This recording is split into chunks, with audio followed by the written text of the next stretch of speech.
Bismillahirrahmanirrahim. Assalamualaikum warahmatullahi wabarakatuh.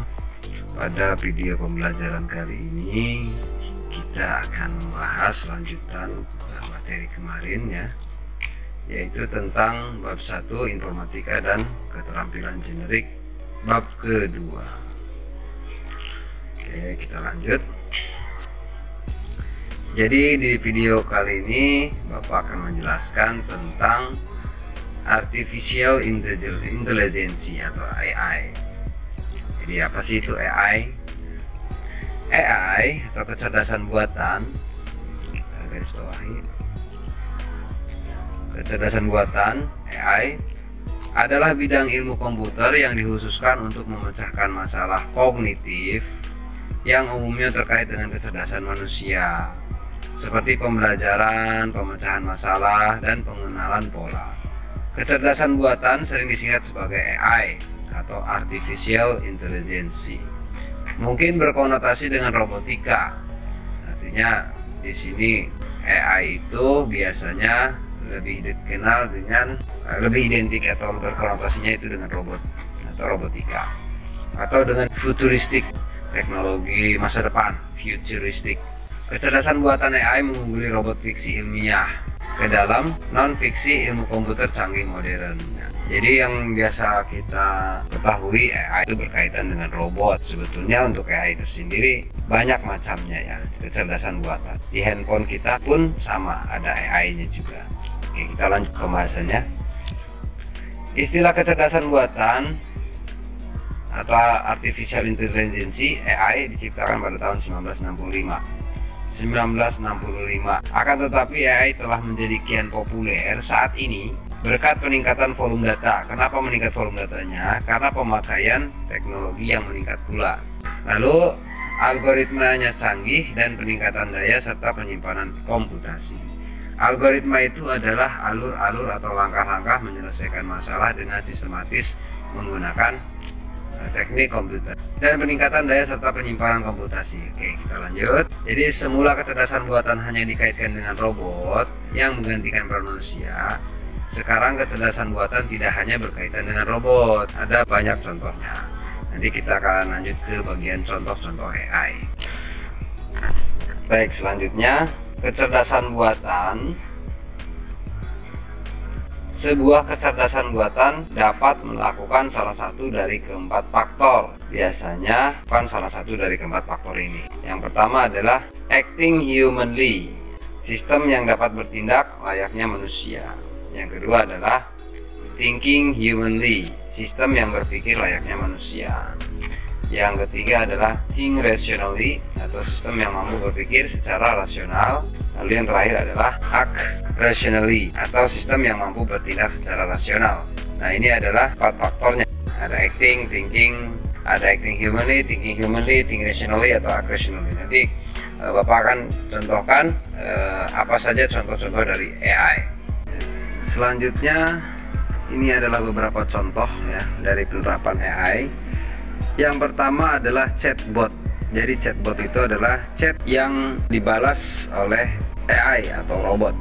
Misalkan seorang pelanggan ingin berbicara dengan customer service misal. Jadi ketika pelanggan tersebut mengucapkan salam, biasanya chatbot ini langsung seketika membalas salam dari pelanggan ya, sesuai apa yang pelanggan ketik. Misalkan selamat siang, maka bot tersebut atau chatbot tersebut akan membalas dengan selamat siang juga, atau dengan menyesuaikan dengan keadaan waktu.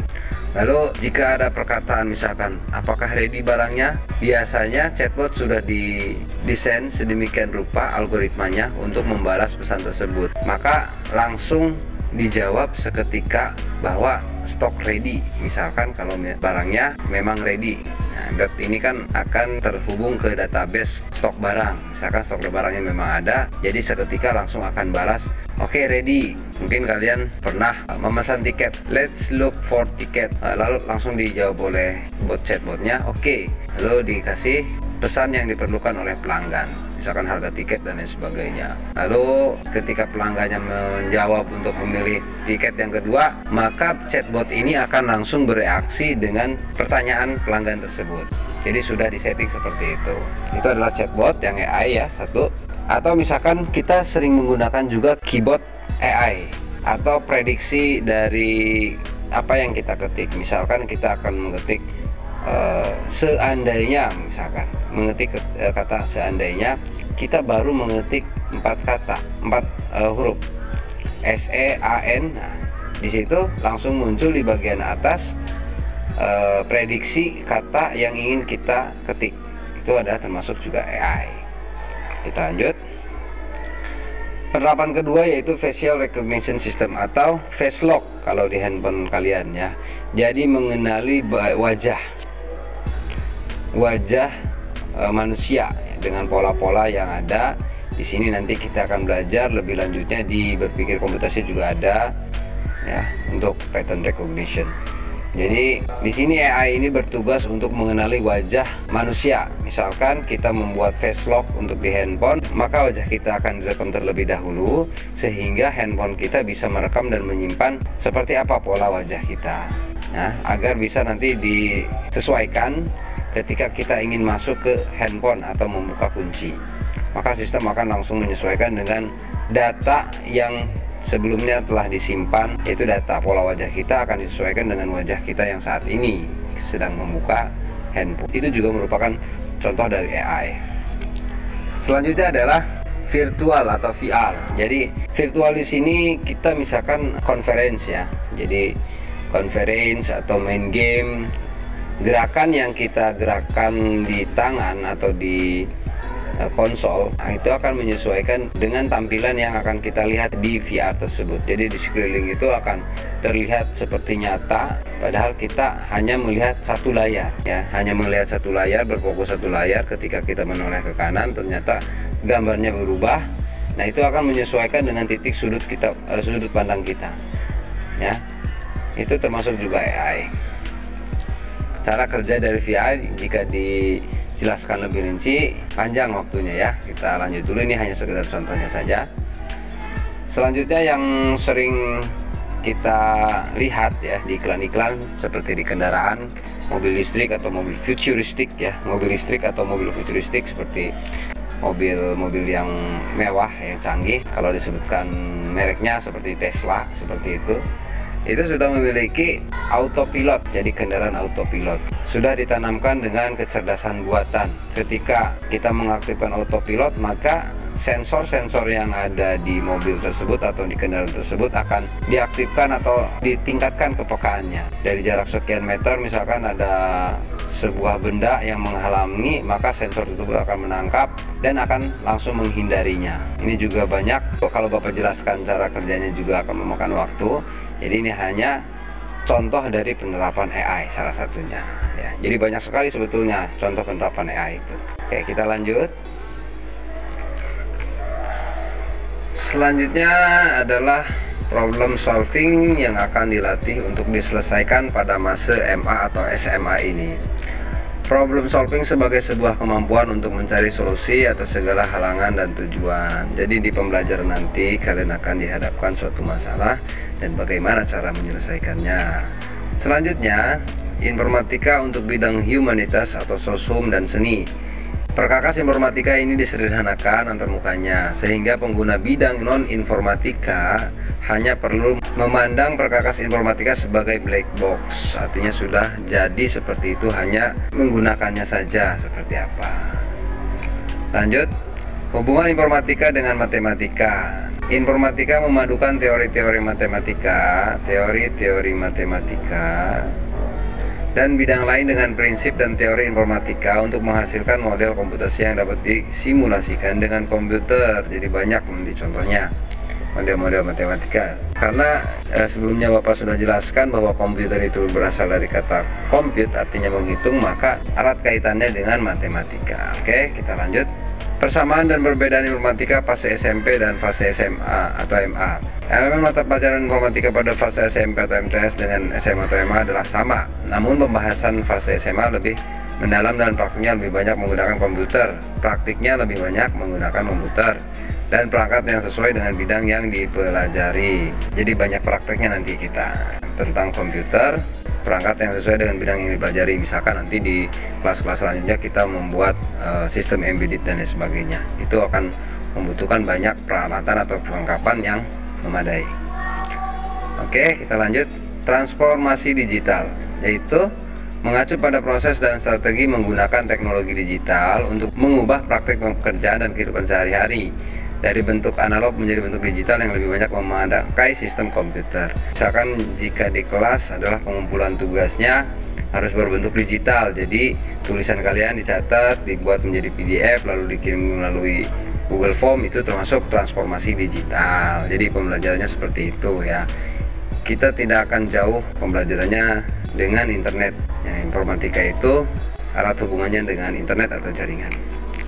Lalu selanjutnya adalah big data, adalah istilah yang menggambarkan data terstruktur maupun tidak terstruktur yang bervolume besar dengan pertumbuhan cepat. Big data ini bisa diartikan sebagai kumpulan-kumpulan data yang telah terhimpun ya. Ada yang terstruktur dan tidak terstruktur. Nanti kita akan belajar big data itu di analisis data ya, atau sistem analis. Oke, selanjutnya di slide selanjutnya adalah B, keterampilan generik ya, keterampilan umum. Yang pertama, kolaborasi, praktik dua pihak atau lebih untuk mencapai tujuan bersama. Yang pertama adalah kolaborasi, yaitu praktik dua pihak atau lebih untuk mencapai tujuan bersama dan melibatkan proses kerja masing-masing maupun kerjasama dalam mencapai tujuan bersama tersebut. Jadi kolaborasi ini kalian nanti penugasannya dibuat tim lalu menyelesaikan tugas bersama-sama dengan biasanya ada batas waktu dan ketentuan yang atau instruksi-instruksi yang harus kalian laksanakan. Nah, kolaborasi ini terbagi menjadi 3. Yang pertama, kolaborasi dalam tim. Kolaborasi yang dilakukan dalam tim kerja, setiap anggota tim memiliki tugas. Jadi masing-masing anggota itu memiliki tugas yang telah ditentukan, masing-masing berbeda. Lalu ada batas waktu dan tujuan yang ditentukan dengan jelas. Kerja kelompok seperti itu ya. Lanjut, yang kedua adalah kolaborasi dalam komunitas. Kolaborasi dalam komunitas ini dibentuk dalam sebuah komunitas. Jenis kolaborasi ini biasanya untuk mengembangkan komunitas sesuai dengan minat yang sama. Ada komunitas, misalkan komunitas robotika. Jadi biasanya komunitas tersebut berisi orang-orang yang minatnya sama, yaitu tentang robotika. Atau komunitas desain grafis. Jadi di dalamnya berisikan anggota yang minatnya sama, yaitu tentang dunia desain grafis atau tata letak. Selanjutnya adalah C, kolaborasi dalam jaringan. Kolaborasi yang menghubungkan antar satu industri dengan unsur lain berdasarkan dengan hubungan industri yang sama atau industri yang saling berkaitan. Nah, kalau contoh penerapannya di sekolah, misalkan bagian tata usaha dengan bagian perpustakaan atau di bagian administrasi guru dan lain sebagainya. Jadi yang saling berkaitan, berkolaborasi dan menggunakan sebuah jaringan. Jadi walaupun berbeda-beda industri atau berbeda-beda bagian, kan di sini saling berkolaborasi, saling membutuhkan. Misalkan ada data siswa di TU atau di tata usaha ya. Di tata usaha membutuhkan data siswa, lalu untuk di perpustakaan misalkan data bukunya, pengadaan dan lain sebagainya. Jadi semuanya berkaitan. Itu adalah kolaborasi dalam jaringan. Jadi berbeda-beda. Kalau beda dengan yang tadi, komunitas adalah memiliki minat yang sama. Kalau ini saling melengkapi atau saling membutuhkan, ya, saling berkaitan. Oke, kita lanjut.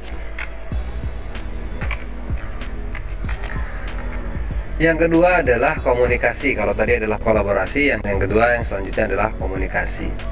Jadi komunikasi merupakan aktivitas dasar manusia sekaligus bagian penting yang tidak dipisahkan dari kehidupan manusia sebagai makhluk sosial. Saling terhubung, ya, berkomunikasi, berbicara atau ngobrol dengan teman juga sama merupakan suatu komunikasi. Nah, di sini komunikasinya adalah yang pertama infografik, artinya memperlihatkan informasi rumit dengan singkat dan jelas seperti pada papan, peta jurnalisme, penulisan teknis dan pendidikan. Jadi infografik ini menjelaskan sesuatu hal yang rumit digambarkan dengan sebuah grafik atau gambar lalu dijelaskan dengan deskripsi singkat. Jadi kalian nanti akan ditugaskan membuat sebuah infografik untuk menyampaikan materi-materi yang kita sedang bahas, lalu dituangkan dalam infografik, lalu diberikan atau dibubuhi keterangan atau deskripsi setiap alurnya, setiap infonya, seperti itu. Selanjutnya adalah presentasi, poin B. Presentasi adalah suatu kegiatan di mana Anda berbicara di hadapan banyak orang. Laporan tertulis atau sebuah artefak komputasional, yaitu produk yang akan Anda hasilkan dalam aktivitas praktik informatika. Jadi nanti apa yang nanti akan kita bahas di babak selanjutnya, kalian mungkin ditugaskan untuk membuat sebuah presentasi untuk menjelaskannya di depan kelas, baik itu peragaan praktik atau menjelaskan menggunakan aplikasi atau software presentasi. Untuk video pembelajaran kali ini cukup sampai di sini. Kita nanti akan langsung masuk ke bab kedua ya, selanjutnya di video-video selanjutnya. Mudah-mudahan apa yang Bapak sampaikan mudah dimengerti dan dipahami. Sekian dari Bapak. Assalamualaikum warahmatullahi wabarakatuh.